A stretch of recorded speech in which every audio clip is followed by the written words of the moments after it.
ناظرین السلام علیکم. ناظرین ڈاکٹر دانش پروگرام جواب چاہیے کے ساتھ حاضر ہے. ناظرین پاکستان کا ایک بہت ہی اہم اس وقت مسئلہ ہے اور وہ ہے پاکستان کی معیشت. ایک ایسے موقع پہ پاکستان کا وزیر خزانہ چینج ہو جاتا ہے یا اسے ہٹا دیا جاتا ہے یا وہ ریزائن کر دیا جاتا ہے جب بجٹ بہت قریب ہو اور یہ بھی ہو کہ دوست ممالک کے پاس جانے کے بعد آئی ایم ایف کے جانے کی بات ہو رہی ہے یا آئی ایم ایف کا وفد پاکستان آ رہا ہے اور تقریباً کوئی 8 بلین کا لون جو ہے وہ ملنے کی بات چیت کی جائے گی. اب سوال یہ پیدا ہوتا ہے کہ شروع میں اگر آپ دیکھیں آج 9 مہینہ گزر گیا ہے, شروع میں اگر دیکھیں تو اس پوری معیشت کی تباہی کا جو ذمہ داری ہے وہ بیسیکلی 2 حکومتوں کو جاتی ہے. ایک پیپلز پارٹی کی حکومت جنہوں نے معیشت کو تباہ کر دیا اور دوسری پی ایم ایل این کی حکومت جنہوں نے معیشت کا بیڑا غرق کر دیا. لیکن یہ موجودہ حکومت بھی کسی حد تک اس چیز کی تو ذمہ دار ہے کہ اسے جب یہ معیشت اس حال میں ملی تھی تو اسے یہ پتا تھا کہ اس کو اس معیشت کو اسی حال سے نکالنا ہے. لیکن اس کے باوجود کہ اسد عمر صاحب جو تقریباً 6 مہینے پہلے یہ بتا گیا تھا کہ آپ وزیر خزانہ ہوں گے, ان کا کوئی ہوم ورک نظر نہیں آیا. کیونکہ جب حکومت آئی تو اس بات پہ بحث چل رہی تھی کہ آئی ایم ایف پہ جایا جائے یا دوست ممالک کو رجوع کیا جائے. اس صورتحال کے لحاظ سے بہت ساری باتیں ہیں. بہت سارے لوگوں نے کہا آئی ایم ایف پہ جائیے. ڈاکٹر اشفاق حسن واحد تھے ایڈوائزری کونسلز میں جنہوں نے ڈو ٹوک کہا کہ آئی ایم ایف پہ جانا معیشت کے لیے, پاکستان کی معیشت کے لیے بہتر نہیں ہوگا, نہ اس حکومت کے لیے ہوگا. بہرحال دوست ممالک کی طرف گئے, وہاں سے قرض ملے, کافی قرض مل گیا. جب وہاں سے قرض مل گیا تو اس کے بعد پھر اب آئی ایم ایف کی طرف آپ جا رہے ہیں, دوبارہ جا رہے ہیں. اور ایسے موقع پہ ڈاکٹر حفیظ پاشا ایک بہت بڑا نام ہے, انہوں نے آج یعنی ان کا اسٹیٹمنٹ ہے کہ اگر پاکستان آئی ایم ایف کی طرف جاتا ہے موجودہ حال میں آئی ایم ایف کی جو پالیسیز ہے ان کو اگر اپنائے گا تو یہ معیشت کی تباہی ہوگی. اور دوسری طرف ایک اور بات انہوں نے بڑی زوردار کہی ہے کہ موجودہ وزارت خزانہ میں اتنی سخت نہیں ہے, صاف طور پر انہوں نے کہا ہے موجودہ وزارت خزانہ میں اتنی سخت نہیں ہے کہ وہ اس معاشی بحران سے پاکستان کو نکال سکے. بہت بڑے اسٹیٹمنٹ ہے جو انہوں نے دیا ہے, اس پر ہم بات کریں گے.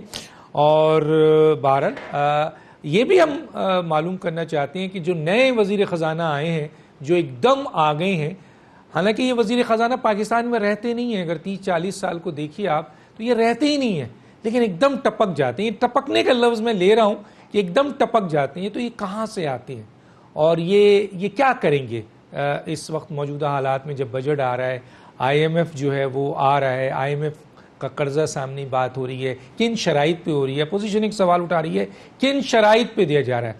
دوسری بات یہ ہے کہ اس ایشو پہ ہم ایمنسٹی اسکیم ہے, modified tax amnesty scheme, modified amnesty scheme کی بات ہو رہی ہے, اس پہ بھی بات کریں گے. این ایف سی ایوارڈ پہ بھی بات کریں گے. اس کے ساتھ ساتھ ہم ضرور یہ جو آج انہوں نے کہا ہے کہ ایف بی آر اپنا ٹیکس کلیکشن نہیں کر سکے گی اسد عمر کا پارلیمنٹ میں, اور دوسرا مہنگائی میں اضافہ ہوگا, تو بہت ساری چیزیں سامنے آ رہی ہیں, اس پہ بھی ہم بات کریں گے. لیکن اس کے ساتھ ساتھ ہم یہ بھی دیکھیں گے کہ موجودہ جو اس وقت حالات ہیں ملک میں, اس میں دفاعی بجٹ کے حوالے سے اس معیشت جو معاشی بحران ہے اس کا کیا امپیکٹ پڑے گا, اور اس سلسلے میں اگر حکومت کوئی کٹوتی کرتی ہے تو کیا یہ بہتر ہوگا ڈیفنس بجٹ میں, یا اسی طریقے سے آئی ایم ایف کے پاس جانا چاہیے, اور دوسرے ایشوز کو بھی ہم ٹچ کریں گے. اس وقت جو ہمارے پاس گیسٹ ہیں ان کا تعارف کرا دیتا ہوں. میرے پاس ہیں اس وقت جناب ڈاکٹر اشفاق حسن, ماہر معاشیات, ڈین نیسٹ, ممبر اکنامک ایڈوائزری کونسل, سابق وزیر خزانہ, سابق اسپیشل سیکرٹری فائنانس. آپ کا بہت شکریہ سر, آپ نے جوائن کیا. میرے ساتھ ہیں جنرل اعجاز اوان صاحب, سینئر تجزیہ کار, آپ کا یہ بہت شکریہ سر, آپ نے ہمیں جوائن کیا. ہمارے ساتھ ہوں گے ڈاکٹر سلمان شاہ, سابق نگراں وزیر خزانہ, سابق مشیر برائے خزانہ و معاشی امور. میں آتا ہوں جو ڈاکٹر اشفاق حسن صاحب کی طرف. ڈاکٹر اشفاق حسن صاحب, آپ واحد ایڈوائزری کونسلز میں تھے جو آپ کہتے تھے کہ جی آئی ایم ایف کی طرف نہیں جائیں. بہرحال دوست ممالک کی طرف بھی گئے, اس کے بعد اب آپ آئی ایم ایف کی طرف بھی جا رہے ہیں, آپ کا وزیر خزانہ بھی چینج ہو گیا ہے, نیا وزیر خزانہ آ گیا ہے. ایسے موقع پہ کہ جب آپ دوست ممالک سے قرض لے چکے ہیں بہت ہیوی, اور ظاہر ہے اسے لوٹانا بھی ہے, اور دوسری طرف پھر آپ آئی ایم ایف کی طرف جا رہے ہیں اور تقریباً کوئی 6 سے 8 بلین ڈالرز کے لیے, بڑا زبردست اسٹیٹمنٹ ہے سر ڈاکٹر حفیظ پاشا کا. میں ان دونوں اسٹیٹمنٹ پہ بھی آپ کے کمنٹس لوں گا, اور جو موجودہ معاشی سچویشن ہے اس کے اوپر 9 مہینے کے اندر جو ہے اس پہ بھی ضرور بولیے گا سر, کہ یہ جو انہوں نے کہا ہے کہ جی وزارت خزانہ میں یہ سکت ہی نہیں ہے کہ وہ اس معاشی بحران سے نکل سکے, تو یہ تو پورا چیلنج کر دیا انہوں نے مینجمنٹ کو, انکلوڈنگ حفیظ پاشا. حفیظ شیخ, دوسری جو بات انہوں نے کی, انہوں نے کہا کہ اگر آئی ایم ایف کی طرف آپ جاتے ہیں تو اس کی جو پالیسیز ہوگی وہ پاکستان کی معیشت کی تباہی ہوگی. کیا کہیں گے سر؟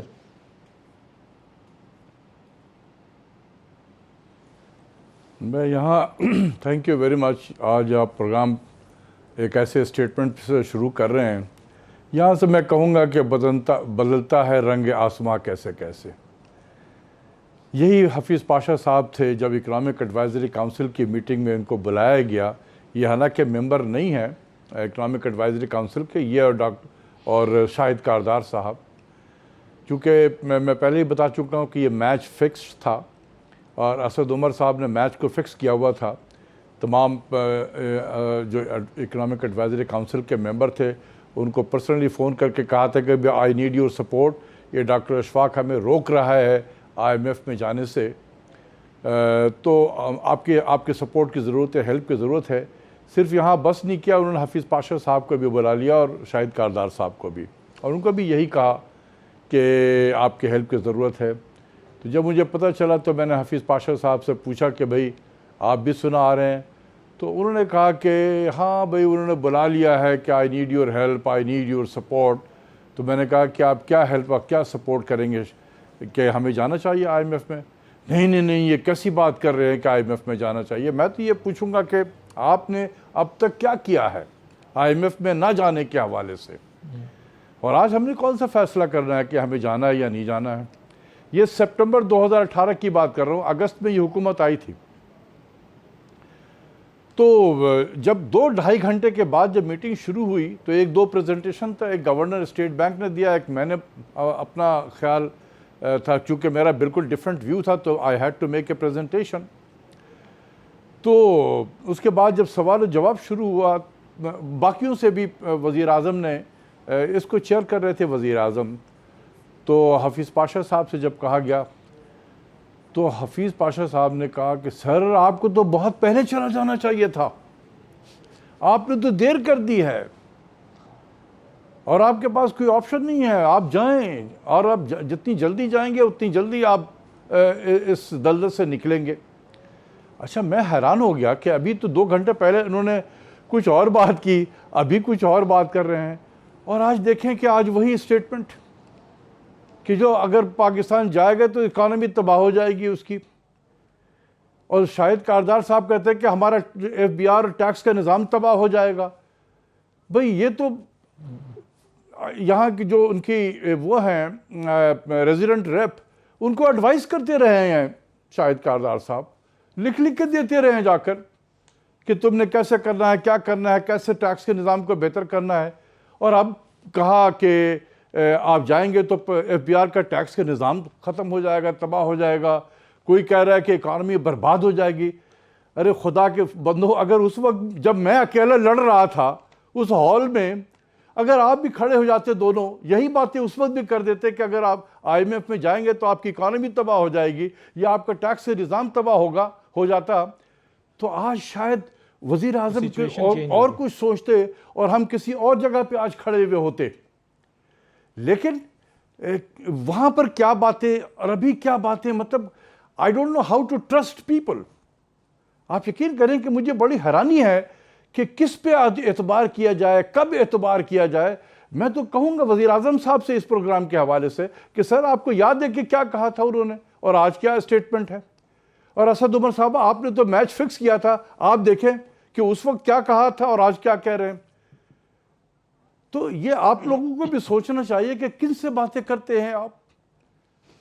بھئی آپ ایک پوزیشن لے لیا ہے تو لے لے، جس طریقے سے میں نے ایک پوزیشن لی ہوئی ہے. اینڈ آئی جنرلی بلیو کہ پاکستان جائے گا تو یہی ہوگا جو آج حفیظ پاشا صاحب نے کہا ہے یا شاہد کاردار نے کہا ہے، یہی ہوگا. لیکن اگر یہ اس دن بھی کہہ دیتے پرائم منسٹر کے سامنے تو شاید آج ڈیفرنٹ بات ہوتی. تو ہم نے پرائم منسٹر کو بھی مس گائیڈ کیا، فائنانس منسٹر کو بھی مس گائیڈ کیا، قوم کو بھی مس گائیڈ کیا، اور اتنے 9 مہینے لگ گئے ہیں ابھی تک فیصلہ نہیں کر پا رہے ہیں کہ جانا ہے یا نہیں جانا ہے.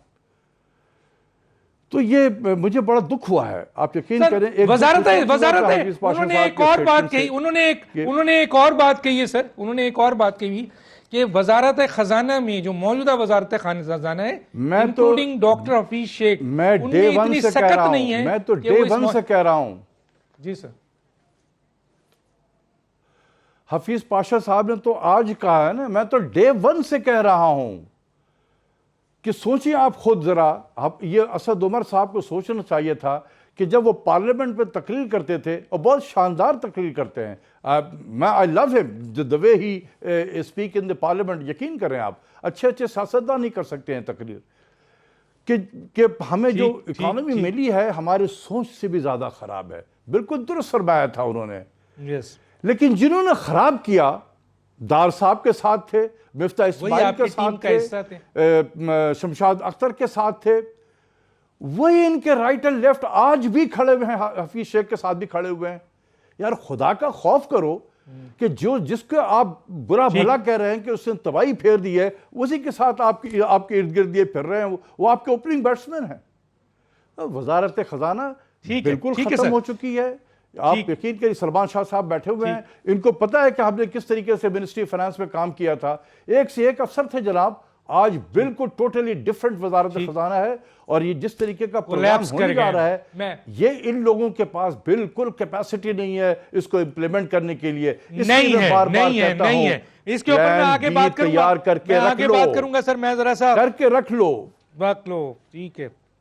ٹھیک. میں ذرا سلمان شاہ صاحب سے بھی لے لوں سر. سلمان شاہ صاحب، اس سے پہلے کہ میں جنرل نوان صاحب کی طرف آؤں، سلمان شاہ صاحب مجھے ذرا سمجھائیے شروع میں، کیونکہ ہوم ورک تو نظر نہیں آیا سر.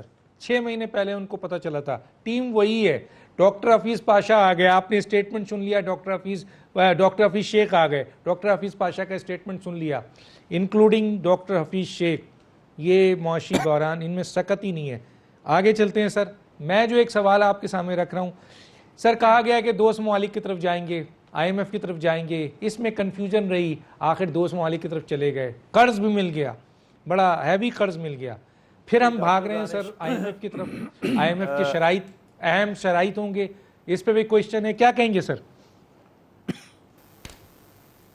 دیکھیں بات یہ ہے کہ 2017 تھا جب ڈاکٹر اشفاق، میں نے اور حفیظ شیخ نے، حفیظ پاشا صاحب نے اخبار میں لکھا تھا کہ یہ IMF کا پروگرام جو مکمل ہوا ہے اس میں بہت کمزوریاں ہیں اور جو پرفارمنس پاکستان کو کرنی چاہیے تھی وہ نہیں ہے، اور یہ ہم دوبارہ IMF کے پاس پہنچیں گے کیونکہ اصل ریفارم تو ہوئی نہیں ہے.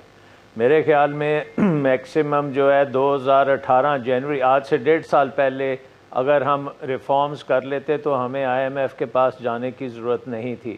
لیکن اب ہم نے بہت دیر کر دی ہے. اس وقت اگر آپ دیکھیں $30 ارب کی فائنینسنگ گیپ ہے، یعنی کہ $10 ارب تو آپ کو سالانہ پچھلے لونز کو ری فائنینس کرنا ہے، اور $18 ارب کا کرنٹ اکاؤنٹ ڈیفیسٹ جو پچھلے سال تھا اس دفعہ کچھ کم ہو جائے گا. لیکن اماؤنٹس بہت بڑے اماؤنٹس ہیں، اور ہمیں کیپٹل مارکیٹس میں اور انٹرنیشنل مارکیٹس میں انڈورسمنٹ چاہیے تاکہ ہم یہ سارا کچھ رول اوور کر سکتے ہیں. مجھے تو لگتا ہے کہ ہو سکتا ہے ہمیں ری شیڈیول کرانا پڑے، کیونکہ اس وقت $100 ارب کے ہمارے بیرون ملک قرضے ہیں اور صرف 6 سال کے اندر ہم نے ان کو پے کرنا ہے. تو اگر $100 ارب آپ سوچ سکتے ہیں 6 سال میں کریں گے تقریباً $15 ارب ہر سال وہ ڈیو ہوگا، تو وہ ہمیں یہ پرسسٹنٹ ایک کرائسس میں ہم ہوں گے. سو آئی تھنک کہ اس وقت ہمیں بہت سی چیزوں پہ سوچنا پڑے گا کہ کیسے یہ کرنا ہے.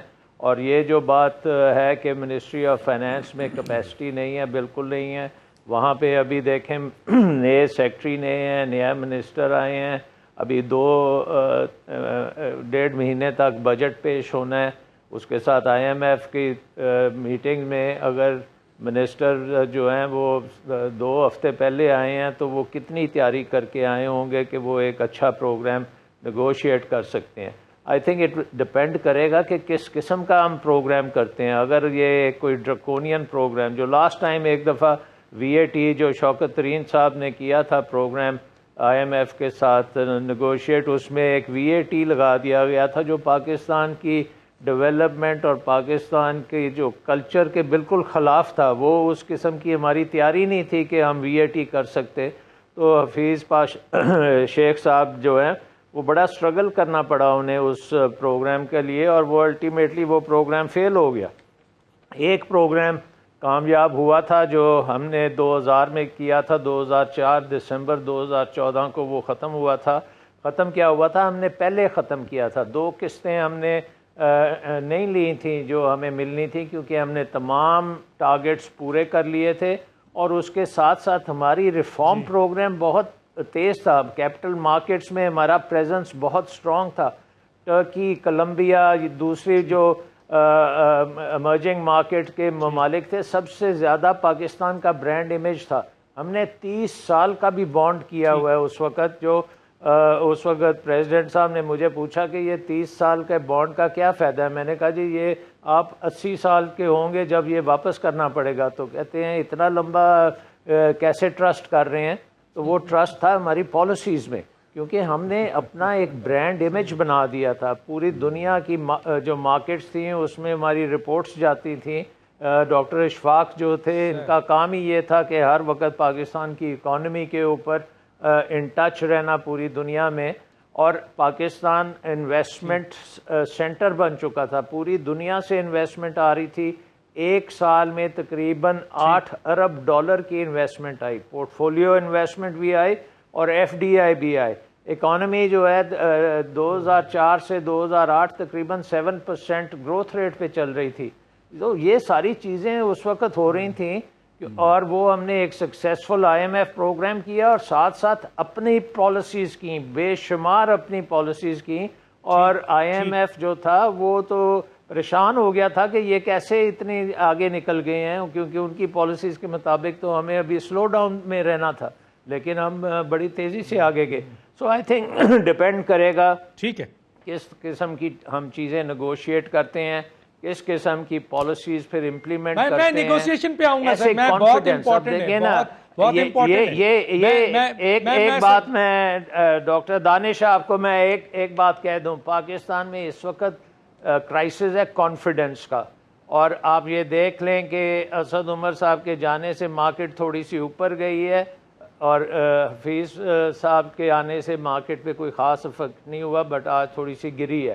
سو وہ جو کانفیڈنس ہے مارکیٹ کا ابھی تک بحال نہیں ہوا, اور یہ منسٹری آف فائنینس کا کام ہے, منسٹر صاحب کا کام ہے کہ انہوں نے بحال کرنا ہے اور اپنی پالیسیز دینی ہے, اور بڑی جلدی میں سجیسٹ کروں گا. ابھی دیکھتے ہیں سر کیا پالیسی ہے.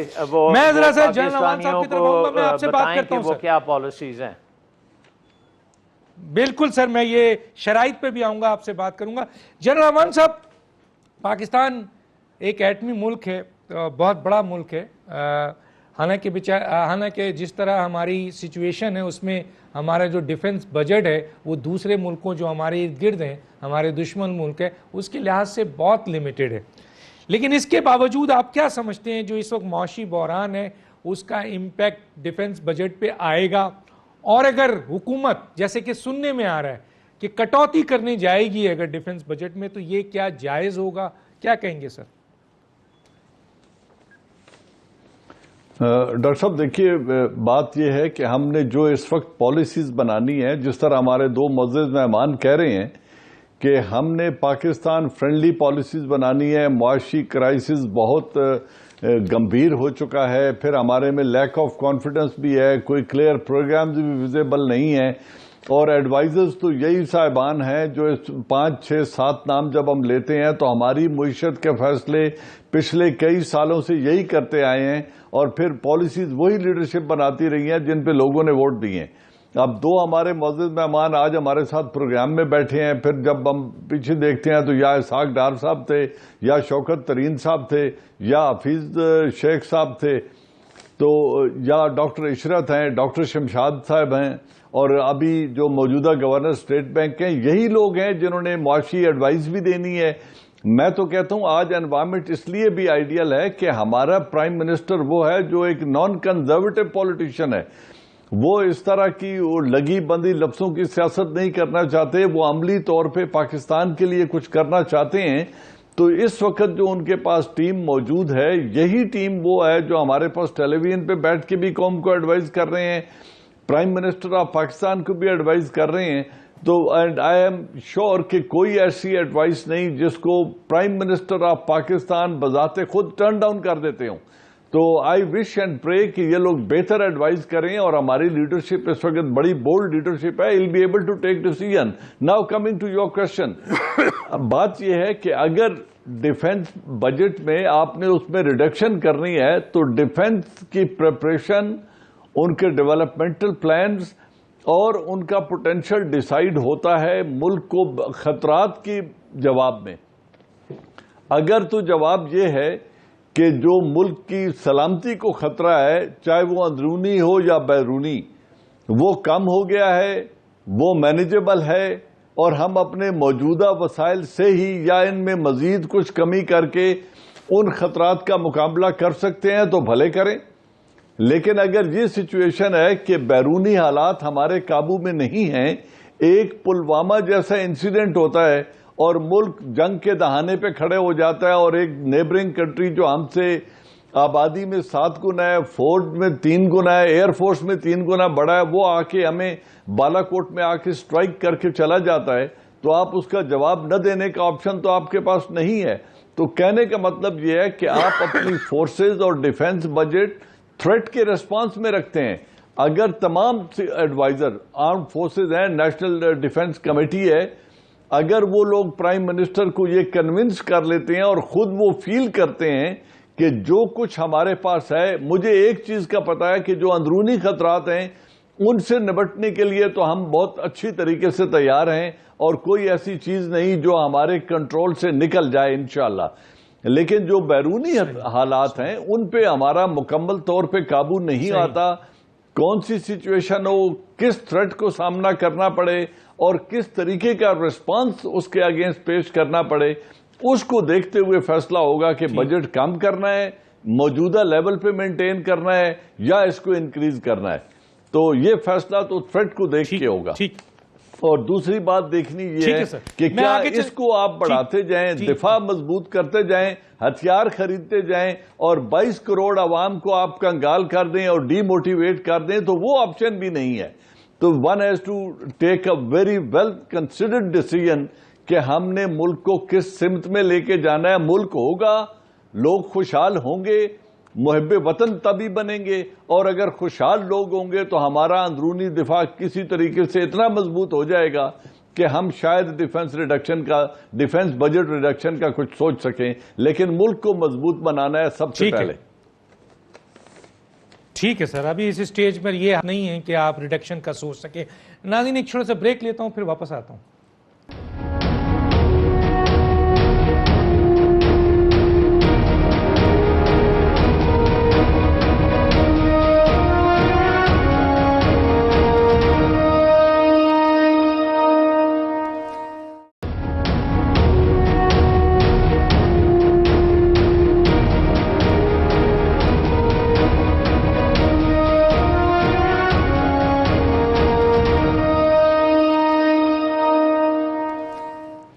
Welcome back. ڈاکٹر اشفاق صاحب, میں آپ سے 2 سوال اس پہ کرنا چاہوں گا, اور میں چاہوں گا مختصر ان دونوں کا جواب آپ کی طرف سے حاصل کر سکوں. ایک طرف تو سر یہ جو ایمنسٹی اسکیم, اس کے حوالے سے ہم سن رہے ہیں, ایک عام آدمی جو ان چیزوں کو بہت زیادہ نہیں جانتا ہے لیکن بہت فکر مند ہے کہ یہ ایمنسٹی اسکیم ہے کیا, یہ ٹیکس ایمنسٹی اسکیم. ایک اور جملہ سن رہے ہیں, ماڈیفائڈ ایمنسٹی اسکیم. اس کے اوپر میں آپ کا کمنٹ چاہوں گا. لیکن ایک اور چیز ہے سر کہ کہا یہ جا رہا ہے کہ آئی ایم ایف سے $6 بلین ملے گا. اگر $6 بلین ملے گا تو ہر سال $2 بلین ملے گا. تو کیا وجوہات ہے سر کہ یہ آپ جیسے استاد سے ہم سنتے رہتے ہیں کہ اگر یہ آپ کے نان ریزیڈینشل اوورسیز پاکستانی جو وہ تھا آپ کا بانڈ جو تو فلوٹ کر دیا، لیکن مارکیٹنگ اتنی اچھی نہیں ہے کہ یہ اس پر کامیاب ہو. دوسری طرف وہ یورو بانڈ تھا، اسلامک سبوک بانڈ تھا، اس کے علاوہ سر AC-25 اکاؤنٹ ہے، اس کے علاوہ سیلولر آپ کے ہیں، اس سے تو تقریباً $6 بلین ان کو مل جاتا ہے سر. تو اس طرف کیوں نہیں جاتی؟ کیا کہیں گے سر؟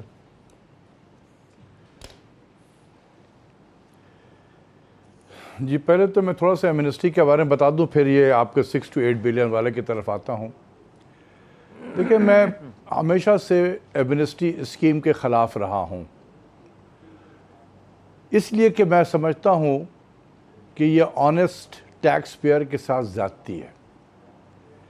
لیکن یہ جو ابھی حکومت لا رہی ہے اس میں اور پیچھے والوں میں تھوڑا فرق ہے، اور وہی میں بتانا چاہتا ہوں کہ آپ کو پتہ ہے کہ FATF کا جو ابھی سلسلہ چل رہا ہے، فائنینشیل ایکشن ٹاسک فورس، یہ منی لانڈرنگ کے خلاف اور بہت ساری چیزوں کے خلاف جو ہے کافی کریک ڈاؤن ایک طریقے سے ہے.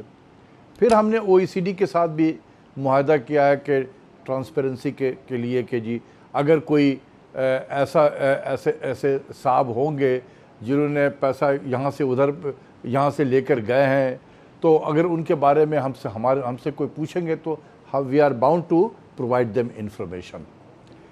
دیکھیں ماضی میں سوئس اکاؤنٹ وغیرہ کھولنا بڑا آسان تھا، لوگ یہاں پر پیسہ بناتے تھے منی لانڈرنگ کے ذریعے سے، ہنڈی حوالہ یا جس طریقے سے بھی وہ لے کے جاتے اور وہاں جا کے جمع کرا دیتے تھے. وہ دور ختم ہو گیا ہے. یہ پاناما کے بعد دنیا بدل گئی ہے. یہ اب کوئی ٹالریٹ نہیں کرے گا. میں نومبر کے مہینے میں میں وہاں تھا چائنا میں گونگزو میں، ایک انٹرنیشنل فائنانس فورم ہے، اس کی میٹنگ ہو رہی تھی، تو میرے ساتھ میں ایک سوئس منسٹری آف فائنانس کا ایک بندہ بیٹھا تھا. تو میں نے اس سے پوچھا کہ بھئی اب تمہارے یہاں تو یا تم لوگ تو ٹیکس ہیون بنے ہوئے ہو، دنیا جہاں سے لوگ لوٹتے ہیں حکمران وہ پیسے لے کر آپ کے یہاں پر لا کے پارک کر دیتے ہیں، مزے آپ کے آ رہے ہوتے ہیں، جو ڈیولپنگ کنٹریز ہے وہ بیچارہ لوٹ رہا ہوتا ہے. تو اس نے بڑا کیٹیگوریکل کہا کہ sir no more, there is no tax haven any more, ختم ہو گیا وہ. تو اب جو ہمارے لوگ یہاں سے لے کر گئے ہیں پیسے اور کہیں پارک کیا ہوا ہے، کہیں دنیا کے مختلف ملکوں میں پارک کیا ہوا ہے، ڈیفرنٹ جگہوں میں، انہیں خدشہ ہو گیا ہے کہ اب یہ سوال و جواب اس پہ ہوگا اور ہم پکڑے جا سکتے ہیں اور ہمارے لیے کوئی پناہ نہیں ہے.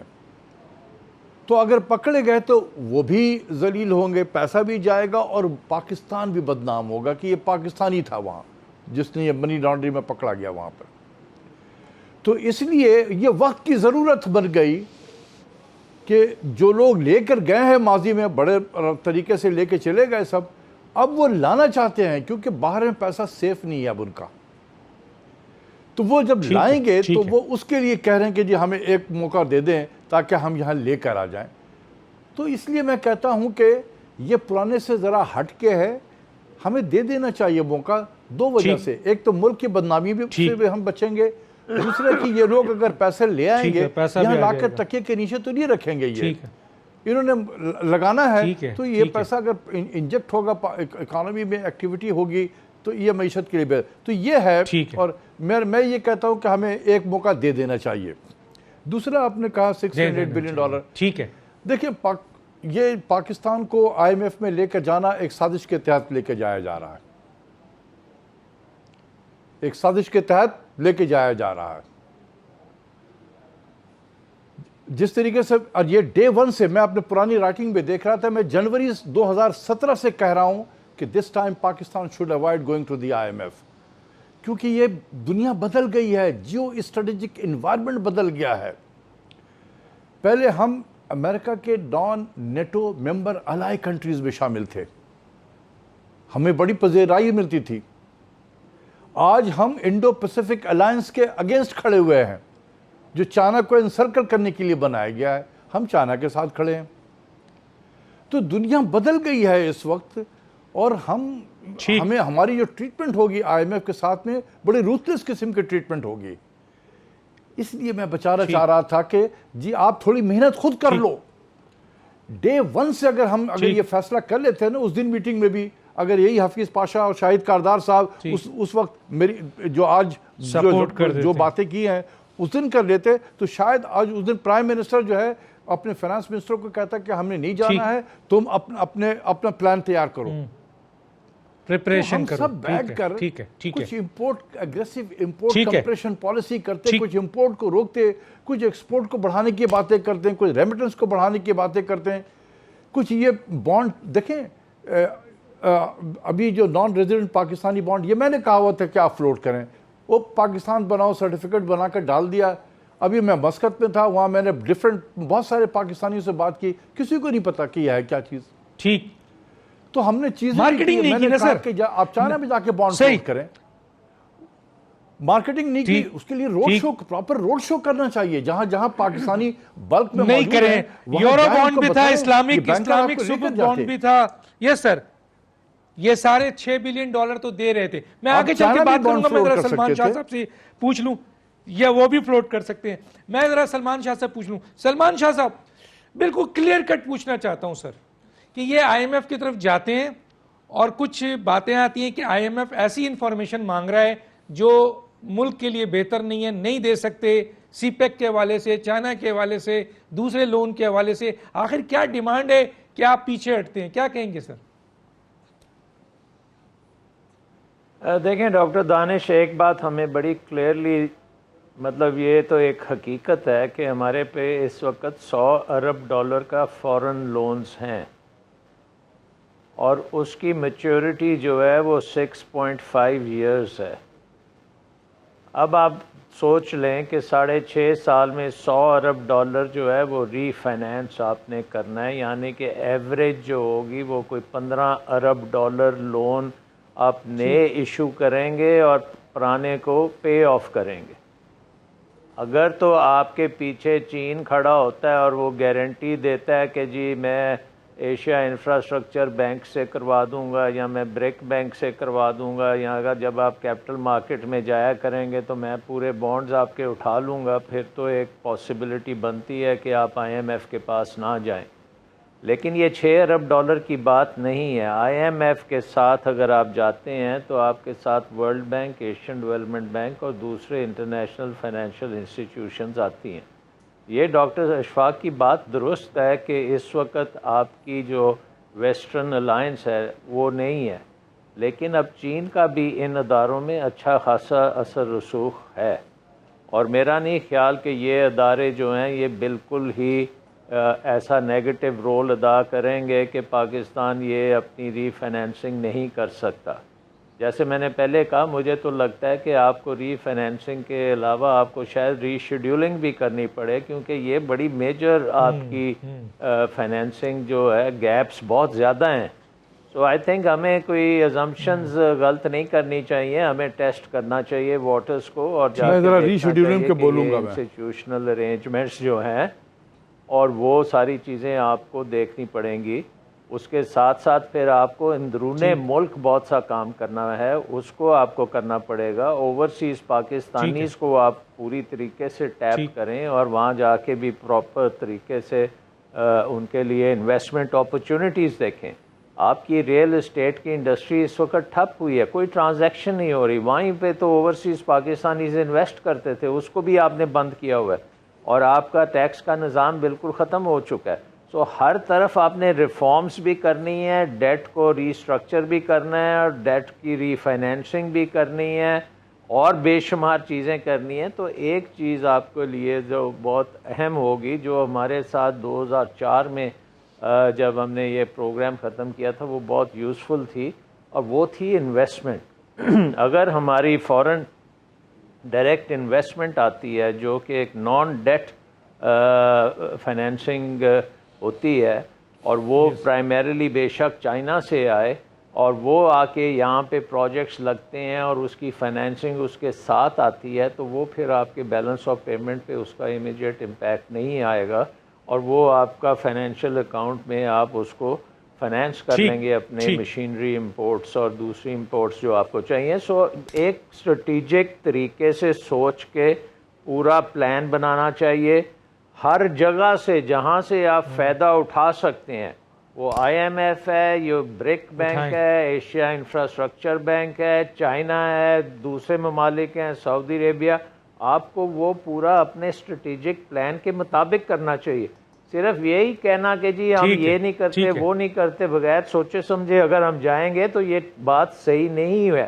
اس وقت ہمیں سمجھنے کی بات ہے کہ ہمارے اوپر ڈیٹ کا بہت بڑا پہاڑ کھڑا ہے، اور ڈیٹ اسٹریٹجی آپ کی بڑی امپورٹنٹ ہے، جس کے تحت وہ ہمیں کرنا ہے۔ یہ تو اس میں کوئی شک ہی نہیں ہے کہ آپ اور آپ کے پاس کوئی آلٹرنیٹ کوئی آپ نے پلاننگ نہیں کی ہوئی ہے، کوئی پالیسیز نہیں ہے۔ میں ایک بریک لوں گا سر، اور بریک کے بعد پھر واپس آتا ہوں۔ پھر میں ذرا جنرل عوان صاحب سے ایک بہت اہم کوئسچن، خاص طور پہ جو پرائم منسٹر اس وقت گئے ہیں ایران، اور وہاں ایک دہشت گردی کے حوالے سے اسٹیٹمنٹ ہے، اس کو لے کے بہت کامیاب دورے کو اپوزیشن نے کوئسچن مارک کر دیا ہے۔ میں اس کا فائدہ اٹھاؤں گا کہ میں جنرل عوان صاحب سے اس کے حوالے سے بات کروں۔ ایک چھوٹا سا بریک۔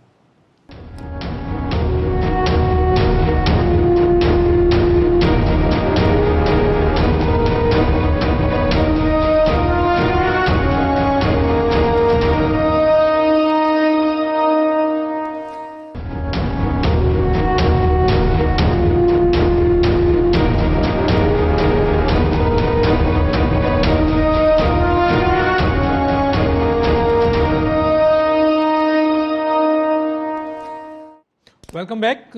جی جنرل عوان صاحب، میں نے کوئسچن آپ سے کر دیا تھا بریک سے پہلے، کیا کہیں گے اس پہ؟ جی ڈاکٹر صاحب دیکھیے، میں سمجھتا ہوں کہ پرائم منسٹر عمران خان نے کوئی غلط بات نہیں کی، انہوں نے پاکستان کو چارج شیٹ نہیں کیا، انہوں نے پاکستان پر کوئی الزام نہیں لگایا۔ اس کا کانٹیکسٹ یہ ہے جو میں سمجھاؤں کہ ہم نے جا کر ایران کو ایویڈنس دی کہ ایران بیسڈ بلوچ جو آرگنائزیشن ہے جو پاکستان کے اندر دہشت گردی کر رہے ہیں، ان کے بیسز ادھر موجود ہیں، چاہے وہ جندولہ کی شکل میں ہے، چاہے یہ تو جو ابھی سٹرائک ہوئی ہے بلوچستان میں، وہ یہاں سے لوگ گئے تھے اور سٹرائک کر کے وہ واپس آ گئے ہیں۔ اس کے جواب میں ایک پہلے زاہدان میں انسیڈنٹ ہوا تھا جس پہ ان کے جنرل محمد علی صاحب نے پاکستان پر الزام بھی لگا دیا تھا اور ساتھ ہی دھمکی بھی دے دی تھی۔ تو ان کے کچھ تحفظات ہیں، تو انہوں نے یہی کہا کہ آپ اگر پاکستان بیسڈ تنظیمیں آپ سمجھتے ہیں آپ پر حملہ آور ہو رہی ہیں اور آپ کے ملک سے میرے ملک میں بلوچستان میں دہشت گردی ہو رہی ہے، تو دونوں سیکیورٹی چیف بیٹھ جائیں، میرے سیکیورٹی چیف آپ کی سیکیورٹی چیف سے ملیں گے اور مل بیٹھ کے اس مسئلے کا حل تلاش کریں۔ میں آپ کو یقین دہانی کراتا ہوں کہ اگر کوئی ایسی بات ہوئی تو ہم آپ سے مکمل تعاون کریں گے۔ تو اس میں کیا حرج ہے؟ اس میں تو کوئی ایسی غلط بات نہیں ہے۔ اپوزیشن کا کام ہے بات سے کیڑے نکالنا اور اس میں بات کا بتنگڑ بنانا یا سلپ آف ٹنگ کو اچھال کے کہیں سے کہیں لے جانا۔ اس مسئلے میں کوئی بھی ایمبیگوٹی نہیں تھی، اور انہوں نے جو بات کی ہے مجھے تو وہ بڑی کلیئر لگی جو میں نے آپ کے سامنے بیان کر دی ہے۔ ٹھیک ہے جی جناب۔ ڈاکٹر اشفاق صاحب، آپ ریشیڈیولنگ پہ کچھ بولنا چاہ رہے ہیں؟ میرے پاس ایک آدھ منٹ ہے، کیا کہیں گے؟ جی دیکھیں، اگر پاکستان کا ڈیٹ دیکھ لیں $100 بلین کا، تو اس میں جو بائی لیٹرل ڈیٹ ہے، جو پیرس کلب کا ڈیٹ ہوتا تھا، وہ پہلے ہی ری شیڈول ہو چکا ہے، وہ 2036 تک ری شیڈول ہو چکا ہے۔ تو اب دوبارہ ایک ڈیٹ ری شیڈول آلریڈی ہے، تو وہ پھر کیسے ہو سکتا ہے؟ باقی جو ہمارے بلک میں جو ڈیٹ ہیں وہ ملٹی لیٹرل ڈیٹس ہیں، یعنی کہ وہ IMF کے ہیں، ورلڈ بینک کے ہیں اور ADB کے ہیں۔ تو یہ تین ادارے جو ہیں یہ پریفرڈ کریڈیٹر کہلاتے ہیں، ان کے لون ری شیڈول ہوتے ہی نہیں ہیں۔ رہ گیا چائنا کا ڈیٹ جو کوئی 10% کے قریب ٹوٹل ڈیٹ کا ہوگا۔ اب چائنیز ڈیٹ جو ہے جب وہ میچور ہوگا تو پھر ہم ان کے ساتھ بات کر لیں گے کہ بھئی اس کو آگے کی طرف کر دو یا ری شیڈول کر دو، کیونکہ ان کی جو پیمنٹ ہے چائنا کے ڈیٹ کی اس وقت نہیں ہے، وہ کوئی 2024 میں شروع ہوگی، کوئی 2025 میں شروع ہوں گی۔ جو سی پیک سے ریلیٹڈ ڈیٹ ہیں ان کی پیمنٹ کافی دیر سے بھی شروع ہوگی، تو ابھی امیجیٹ جو ہے ہمیں اس کی ضرورت نہیں ہے۔ لیکن جو امیجیٹ ہے وہ بائی لیٹرل ڈیٹ ہے، ملٹی لیٹرل ہے۔ تو بائی لیٹرل آلریڈی ہو چکا ہے، ملٹی لیٹرل کی گنجائش نہیں ہے کیونکہ ان کے ڈیٹ ری شیڈول نہیں ہوتے ہیں۔ ٹھیک ہے، میں یہاں پر ایک بات کہتے ہوئے ایک بہت ہی امپورٹنٹ انفارمیشن بھی شیئر کر لیتا ہوں کہ وہ جو جعلی اکاؤنٹس کے حوالے سے سپریم کورٹ نے جو جی آئی ٹی تھی اور پھر جی آئی ٹی کے جو فائنڈنگز تھی اس کو پھر نیب کو دے دیا گیا تھا. بڑی تیزی سے اس میں نیب نے کام کیا ہے. تقریباً جو سپریم کورٹ نے جب دیا تھا تو 16 کیسز تھے نیب کے پاس آئے تھے جو جی آئی ٹی نے کیے تھے. اب تقریباً 40 کیسز بن گئے ہیں. یعنی اتنی بڑی کرپشنز جو ہے ایوالو ہوئی ہے، نکالا ہے انہوں نے. اور اس میں سے تقریباً 19-25 پہ جو ہے وہ تقریباً حتمی کام ہو چکا ہے اور انکوائری اور ریفرنسز تقریباً فائنل ہو گئے ہیں اور باقی پہ کام جاری ہے. 19 کیسز ایسے ہیں جس پہ انکوائری شروع کر دی گئی ہے اور 5 کیسز ایسے ہیں جو ریفرنسز کی طرف چلے گئے ہیں، جن میں سے 3 ریفرنسز کو سپریم کورٹ میں داخل کر دیا گیا ہے. بہت اہم اطلاعات کے مطابق یہ جو ایک جی آئی ٹی ہے اس کے اندر بہت بڑی کرپشنز، بڑی اہم فائنڈنگز مل چکی ہے اور یقیناً اس پہ بہت اہم لوگوں کو پھر جو بھی سزا ہے وہ سپریم کورٹ نے دینا ہے. وقت ختم ہوا چاہتا ہے، کسی اسٹیج پر ہم مزید اس پہ بات کریں گے. ڈاکٹر سلمان شاہ صاحب آپ کا بہت شکریہ، ڈاکٹر اشفاق حسن صاحب آپ کا ہی بہت شکریہ، جنرل اعجاز امان صاحب آپ کا ہی شکریہ. ڈاکٹر دانش کو یاد دیجیے. اللہ حافظ.